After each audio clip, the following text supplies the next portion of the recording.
Hello and welcome to the Ending Body Burnout Show. We are your hosts, Chris and Philly, co-founders of a multi-award-winning functional medicine practice, serving busy people with energy, mood, and gut issues. While busyness, addictive doing, people-pleasing, and perfectionism might be the norm, it's not normal, and it's a major contributor to health issues. Our goal with this show is to give you a holistic root cause approach to healing your body so that you don't have to continue doctor or diet hopping or popping a gazillion supplements hoping something might stick. So get ready to heal your body, get your spark back, deeply connect with yourself, and step into the life of your dreams. Let's dive in.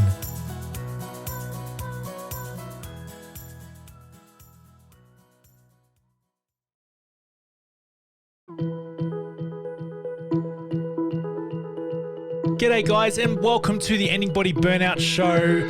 Today we have a really exciting one for you. We are going to be connecting the dots with you. We've got someone who's written in a listener's case and we're going to put our detective hats on and we're going to connect the dots of their health symptoms. We're going to identify potential body, mind, environment, root causes, suggest some best lab tests to confirm the imbalances and a bunch of really cool stuff like that. Yeah, so today's episode we're digging into Amanda's case. Thank you very much, Amanda, for sending in your case and letting us investigate this publicly. So this is all about anxiety, depression, and difficulty losing weight even after eating a calorie deficit diet. Now, if you've listened to a Connect the Dots episode, or if this is your first one, you're like, oh, I'd love Chris and Philly to pick apart my case, you are very welcome to go to the show notes and click on the application form and send us your case. You aren't actually live on the podcast, so it's completely anonymous, and we just use that information and work out what's going on. Or if you're really keen to actually work with us, we do have a for real life Connect the Dots initial consult that you can book into. Again, I'll put the notes down below if you wanted to catch up with me for a 90-minute Connect the Dots experience. So thank you very much for joining us. We look forward to sharing these dots with you so you can get a big picture of this listener's overall health, and maybe this might connect with you. So hopefully we get a chance to chat to you real soon. Yeah. So before we jump into today's case, just want to affirm that this is for information, educational purposes only, both for the lady who sent in her case, but for anyone else who is trying what we're putting out on. It's not coming from a place of advice giving. It's more us taking some information and building out what we think might be going on. So there's obviously going to be lots of missing pieces. So this doesn't replace an official consult with us or your medical doctor or practitioner. Oh, and also, before we dive into today's case, just a reminder that it is the last week today to grab a copy of our book, Ending Body Burnout. Over the month of June, we've been offering a 40% discount off the book to celebrate my 40th birthday, and it does come to an end on Sunday. So if you haven't had a chance to buy the book yet, or to buy a few books for friends, family, head to the show notes so you can grab a copy of the book at a discounted price.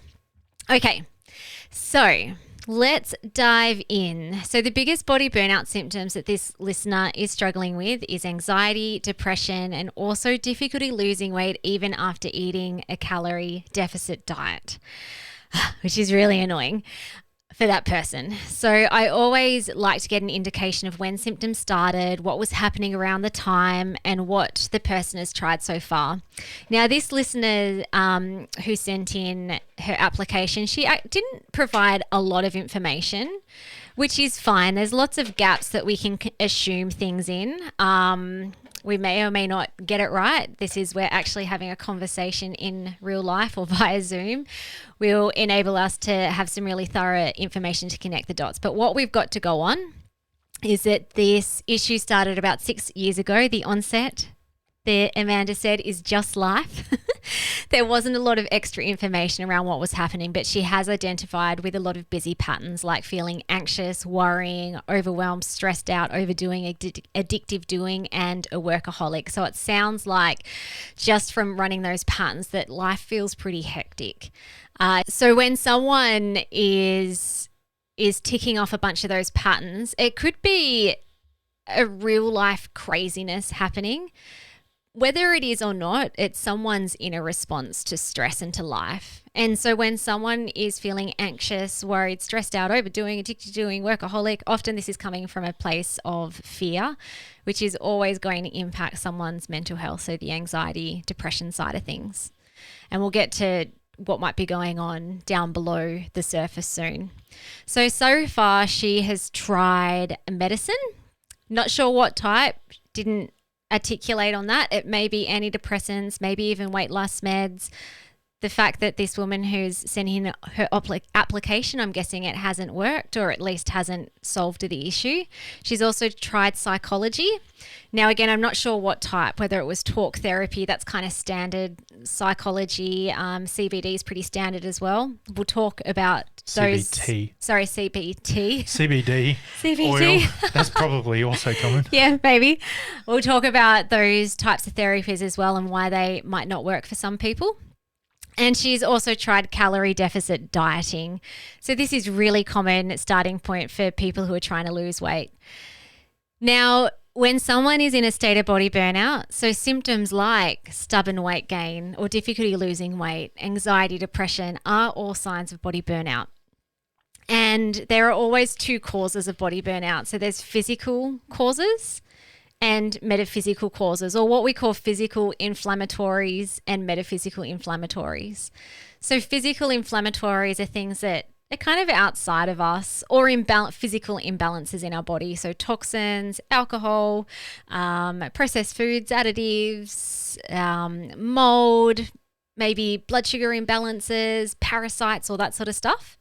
Metaphysical inflammatories are the things that are happening more so in your unconscious mind and in your nervous system. So your thoughts, your feelings, your emotions, your beliefs that you have about yourself, trapped trauma, all that sort of stuff is going to cause just the same inflammatory response compared to if you swallowed a parasite. So shall we dig into these two causes? Boom. Awesome. And this is essentially what we do with clients inside our Ending Body Burnout method. So yes, they come with symptoms, and yes, there are body system imbalances that we'll talk about now. Deeper than that, though, are the deeper root causes that makes up the metaphysical inflammatories. Okay, so from the physical side of things, so when someone, now we have a past history of being in the fitness industry too. So there was probably 90% of clients wanted to lose weight. Yeah. And sadly from experience, most of those people came at that desired state, that outcome want from a place of insecurity, body dysmorphia, and the things that they try were like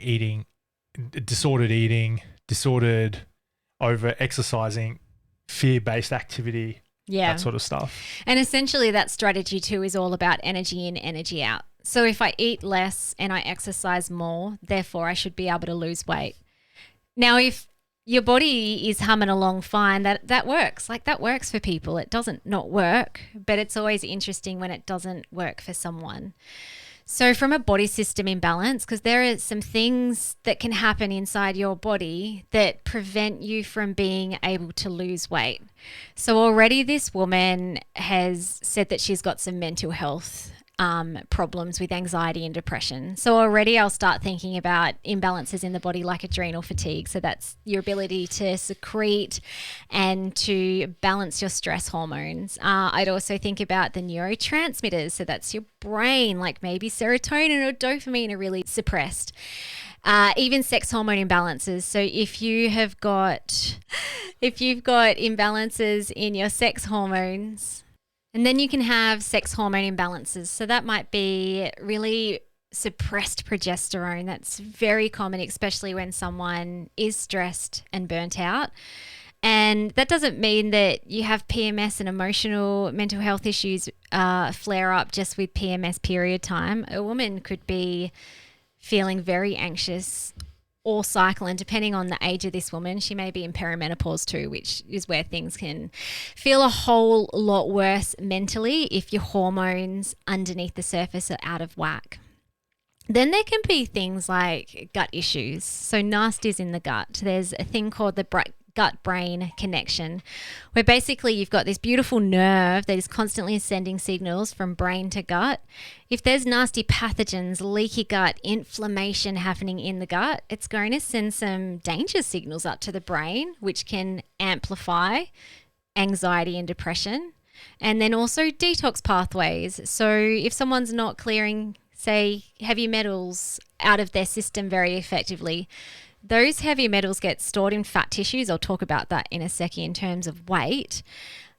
But in terms of anxiety and depression, those toxins literally kill off brain cells. So it's depleting dopamine, serotonin, adrenaline. It puts more stress on the adrenals. And so then your system can basically get stuck in fight flight, where you do feel anxious as if the tiger is about to chase you. Or for some people, they go into shutdown mode, which is more commonly seen with depression. So basically all of these things that are affecting someone's mental health puts the body into fight-flight response, which not only impacts their mood and their mental health, but it can actually make fat burning really hard. So when we think back to caveman days, there were a few ways that cavemen and women could die, and one of them was famine, because they had to fight for their survival. They had to fight for their food. They had to hunt for it and walk around for, many days, probably sometimes without having food. So evolutionary, our system actually kind of gets freaked out when we go into a calorie deficit, because the body's like, we're already in high stress mode. Maybe the famine is coming. So let's bunker down and hold on to fat, because we're going to last longer than the skinny person. Other things, imbalances in the body that I think about more directly related to weight. So adrenals can not only impact anxiety and depression, but they're also part of your metabolism. So if someone's in adrenal fatigue, it can make it really hard to burn fat. Neurotransmitters, again, dopamine can affect mental health, but also if dopamine's really suppressed, it can show up as addictive type tendencies. So if someone is dieting, but maybe they're showing up with yo-yo dieting patterns or emotional eating or all or nothing thinking, it's like, yeah, diet starts on Monday, far out, I stuffed up on Tuesday, so diet won't start again until Monday. To be able to get into like that nice consistent way of eating healthy in a way that can support weight loss can be impacted if your neurotransmitters are depleted. And also we've seen this in a lot of clients is food fear. This might show up if someone has sensitivities to food, but also to food fear of food making you fat. And so there's an avoidance pattern that is coming from fear, from a place of fear, not love. And fear puts your whole system into the fight-flight response as well. So you might be avoiding all the foods and eating really healthy and low calorie, but if you're doing it from a place of fear and maybe even self-hatred, shame, guilt, it makes it really hard for your body to burn fat because it thinks that it's in a stress, like a war zone. A few other body systems too, mitochondria. So mitochondria, the little organelles that live in your muscle tissue, and they convert food into energy. Now, if they've become damaged, then it can be really hard to convert food into energy, which means that that food gets stored as fat. Even if you're just eating a lettuce leaf, it still gets stored as fat. There can be pathogens in the gut. So you might have heard of a yeast infection called Candida, which produces a metabolic byproduct called acetaldehyde, which is actually alcohol. So someone might be dieting and maybe you're off wine and beer trying to lose weight, but if there's this imbalance happening inside your gut, you could be creating your own brewery, which is going to impact your ability to lose weight, and also your liver. So if your liver detox pathways aren't working very well, the fat burning takes place last in the liver. And yep, so that's going to be compromised. It's always going to work on toxins first. Fat burning, that can be put right back to the back burner. And sometimes it doesn't happen. Okay, so moral of the story is you could be eating calorie deficit. So you could be eating low calories, but if these body systems aren't functioning well, then it can be really hard to actually burn the fat. The other thing too is I think about what are you actually consuming? So food quality. I remember back in my 20s, I had a gorgeous friend. She was on Weight Watchers a lot. And I remember going to her house once and she's like, yeah, this is so cool. I'm eating like Freddos all day and I'm still only eating my calorie requirement or something and I'm losing weight. I mean, she was back then, probably wouldn't work now in her 40s. So someone could be eating calorie deficit, but if the quality is inflammatory, then it's just going to mess up all these body systems and make it really hard to lose the weight. And I also think about coffee. I know that there's conflicting information on this. So a lot of it's very trendy, very common to drink coffee when you're intermittent fasting, which is essentially calorie deficit. And there have been studies that show that caffeine can increase fat burning. But it was interesting when I was looking at the studies that fat burning with coffee is more effective in a lean person than someone who is obese and overweight. So the lean person could drink coffee and burn fat faster, but the obese person, highly likely because of all these body system imbalances that are out of whack, the coffee doesn't work as well. Plus, there's also evidence that shows that if someone is in something like adrenal fatigue or has a really sluggish liver, that having a stimulant like coffee can actually make things worse because it's a stimulant for stress. So literally when someone does an adrenal test, which is a saliva test in our clinic, they have to be off coffee for that day because it's an artificial stimulant for cortisol, your stress hormone. Now, if you're already under stress, and stress is impacting your ability to lose weight, then coffee could actually be making things a lot worse. We also see this with intense exercise. And we did a past episode on weight loss and exercise, I think a couple of months ago, that you can listen back to if you want to look at it from the exercise angle. I know caffeine is a diuretic as well, isn't it? So some people might be taking like fat burners or drinking coffee or tea or something of the like. And they might short-term instantly, like in the very initial stages, might start losing weight. I'm doing the bunny ears thing, quote marks. The number on the scale might go down, but that would probably be attributed to water weight due to the diuretic nature of caffeine. Yeah. Yep. Okay. Let's move to the metaphysical side of what might be going on with this woman's mental health and difficulty losing weight. So body systems and supporting them specific to what you need. We have a saying, test, don't guess, is super important, as well as working out, a nutritional plan that is supportive for where you are now and your goals. If someone wants to lose weight, then their nutritional plan might look different. By the way, just a caveat there, that if we have a client who is in a state of body burnout, weight loss is not the first thing that we work on. Because it's, again, as I explained before, it's really hard to lose weight if someone's been trying really hard and they haven't been successful yet until the body is more regulated and balanced. We get there eventually. It's just not the priority in the initial stages, hey? And when people do get there too, weight loss is the default. And it's flow. And it's flowy. We've got a couple of clients right now in this phase. They've gone through this beautiful healing process, worked on trauma, limiting beliefs, blocked up, stored emotion, significant emotional events, all that sort of and stuff. been supporting adrenals and brain health and detox pathways. And now it's just like, it's all flow and some beautiful insecurities are coming up. I don't know if the insecurities are beautiful, but the experience is beautiful, that these experiences can come up and be noticed and be dealt with maturely as an adult with a new set of lenses and a frame, a more resourceful outlook. And it's so easy. It's so simple. This is if you're looking for shortcuts, this is the shortcut, really, like to get to the root cause, and then be in a more resourceful state, not be overwhelmed, not be stressed, not be in a state of fight or flight.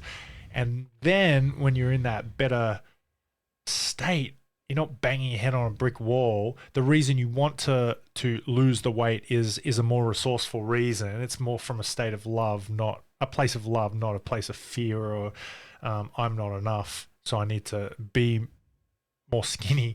It's not that. It's something more beautiful, something more higher level. It's nice. Yeah.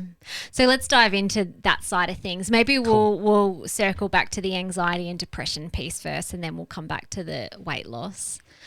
So when we talk about metaphysical, essentially we're talking about the other parts of your body that is not physical.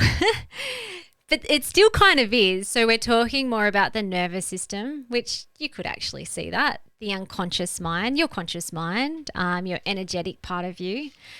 So with anxiety and depression, this listener who sent in her case identified with feeling significant or worthy only when others give her praise, feeling frustrated with herself and others, feeling shame, guilt, apathy, low confidence. So already there are some deeper beliefs about herself that are not nice. And so anxiety and depression need a backstory to survive. And that backstory is always deep unconscious core beliefs that you have about yourself. I'll give you some examples of some clients that we've worked with and working with. So beautiful lady had a deep unconscious core belief that she was unlovable. There was a process to be able to uncover that. But essentially she was struggling with anxiety and panic attacks and major health anxiety big time. She'd lost her zest for life. And when she was able to finally uncover this deeper unconscious core belief and reprogram it and learn to connect and love herself, her anxiety is now like literally non-existent. No panic attacks, health anxiety completely gone. She's still a human, so she'll still have a stress response, but she now claims that she is healed from anxiety, which is pretty darn awesome. And she did that by learning to love herself. So good. And like from a physical point of view, she had like severe autoimmune conditions, extreme inflammation in the body, and that has all healed. Now, the listener mentioned earlier that she had done some psychology. Again, she didn't say specifically what that is, but usually when people write that on a health form that I'm actually having a consult with, I'll ask more questions, and it usually is either CBT or talk therapy. Again, that is like standard psychology.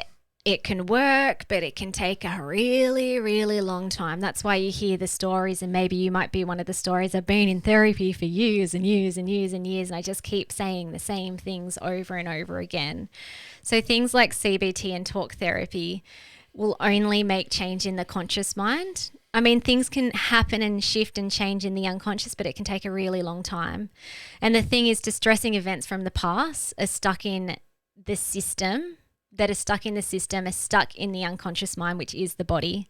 And these distressing events are holding those deeper dysfunctional beliefs that you have about yourself in place as well. And it's all trapped and stuck and hidden in the unconscious mind. So if you only talk about these things, then that's where people often don't get a lot of change. So being able to hold space for that, using the body to clear it, somatics, using the imagination, using different modalities. A big one we use is TRTP trauma therapy, which literally clears trauma from the past in 2 weeks. It's phenomenal, and there is very little talking involved. In fact, we had a lady with severe health anxiety, so bad that it was making her heart do the weirdest things to the point that her surgeon, her heart cardiologist, did open exploratory surgery of her heart. They literally cut her heart open because they thought that there was something life-threatening going on. It was all trauma. It was all coming from her unconscious mind and nervous system, and we were able to clear all that in 2 weeks. And previously she had seen heaps of specialists, spent hours and hours, thousands of dollars on like the medical system, taken all the drugs, surgeries, and really got nowhere. So that was pretty cool. Okay, let's switch over to the weight side of things and the metaphysical. So someone could have deeper unconscious core beliefs as well, and it could be affecting their weight. This often shows up as self-sabotaging patterns. Now, this lady said she had been eating or has been eating deficit calories. There wasn't a lot of other information around that though. Like, has that been like deficit calories for months and months and months, and she's stayed really strict with that, and like she's in flow with that and it feels awesome? Probably not. Usually there'll be all or nothing behaviors happening, restrictive fear eating, as I said before, yo-yo dieting. Every behavior has a belief underneath. So whatever patterns you are playing when it comes to eating and trying to lose weight, if they are dysfunctional patterns, they are coming from deeper dysfunctional beliefs that you have about yourself, which could literally be blocking your ability to lose weight. Again, I had a conversation with one of our clients recently, and he's like, "Oh, I'm sorry, I haven't done the thing. I said I was going to take those supplements and do the diet and do the spark work." That's kind of like the metaphysical stuff that we do inside the Ending Body Burnout method. But I just haven't. We had a little laugh about it. It's like, it's all good. There's just obviously a deep unconscious core belief happening deep inside of you that is literally blocking your ability to be able to do the things to lose the weight. And as we dug into it, he quickly discovered that he had a deeper root cause, that he was useless. So it made complete sense all of a sudden that he struggled to actually do the things to be healthy, because the unconscious mind is like, we can't do that. You're useless. Remember, we're useless. Why would we even bother? Let's just keep watching Netflix and eating donuts because, you know, that feels comfortable. If you try, you're just going to fail. So we may as well stay in comfort and do something that we kind of enjoy. Another thing too with beliefs or thoughts that you have about your body, if you're like they're hating flabby parts of your body, maybe they're not even flabby, maybe you're just like, oh, I hate the way my hips look or my bum looks or my boobs look or whatever it is, my belly looks. Every time you are thinking those thoughts or feeling those things, your nervous system is feeling that as well. And it literally sends danger signals to the adipose fat tissues in your body, which can cause the weight to remain and even grow. I'm just going to pause there because that's pretty phenomenal, that you could be eating right, you could be exercising, you could maybe even be taking supplements and like doing the things, but if you're hating on your body, you're literally growing adipose fat tissues with your thoughts. And the cool thing is that this can be rewired. I also like that saying, the Stoic philosophy, that which you resist persists. It's a nice little catchy phrase. I like it when it comes to weight loss, because you think, okay, why is this important to you? What's the intent here? Like, what's the story behind? If you think metaphysical, the first cause of the thing, what's the story? What's the background? What's the reasoning? What are the things that you believe about yourself and you absolutely believe to be true? What are these deep, dark accusations you make about yourself that are nasty, accusatory, derogatory, filthy, mean, self-shaming? You know, what are these thoughts and things?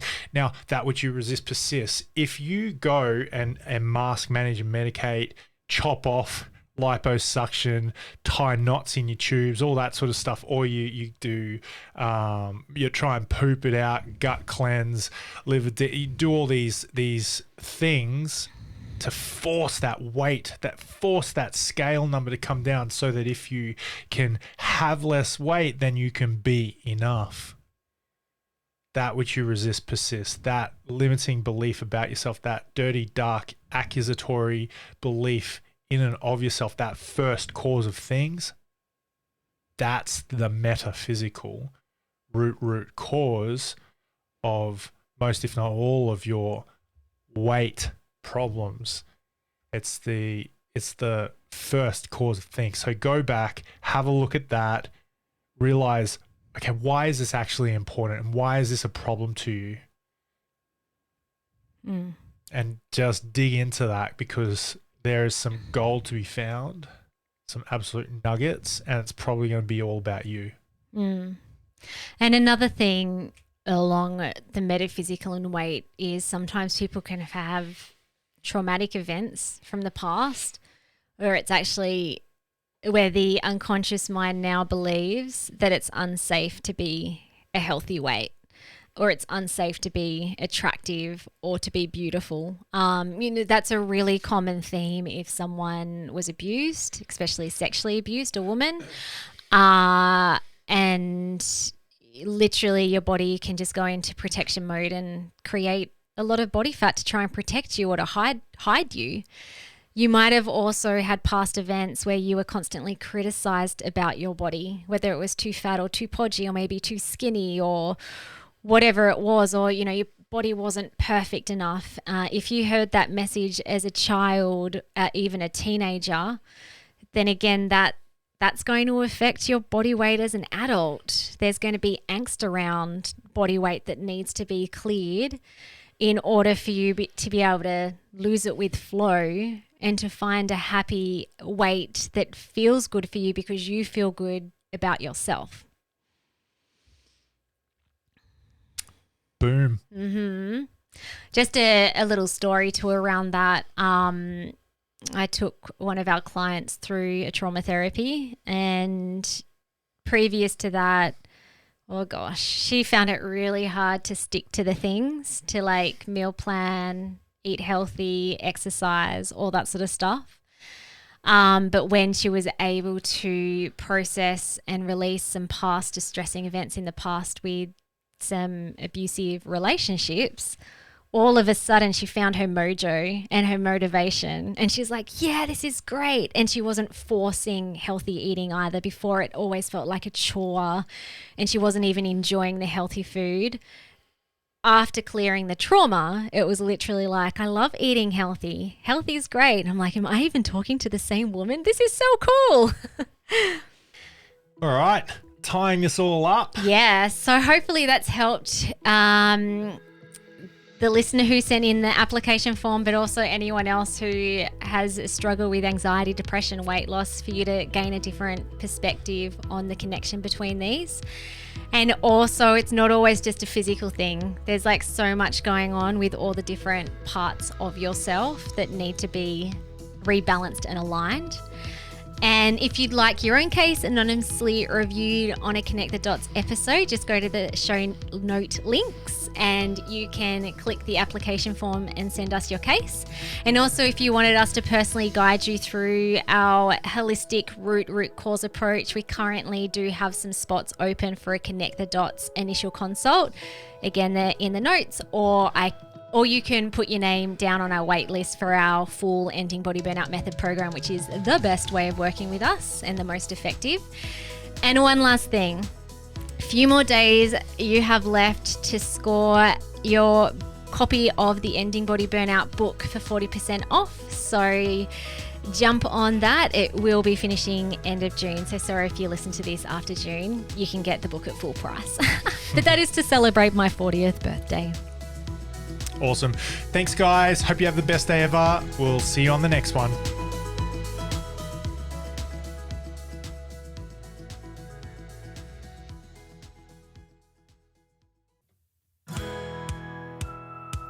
Thank you so much for listening. We so appreciate you. If you'd like to give us extra smiles, drop us a review and spread the love by sharing this episode. You can also rate your own state of burnout and the root cause contributors by taking our Ending Body Burnout Assessment on our website. And if you're interested in learning about our group or one-on-one Ending Body Burnout programs, shoot us a DM via Instagram or Facebook. Have the best day ever.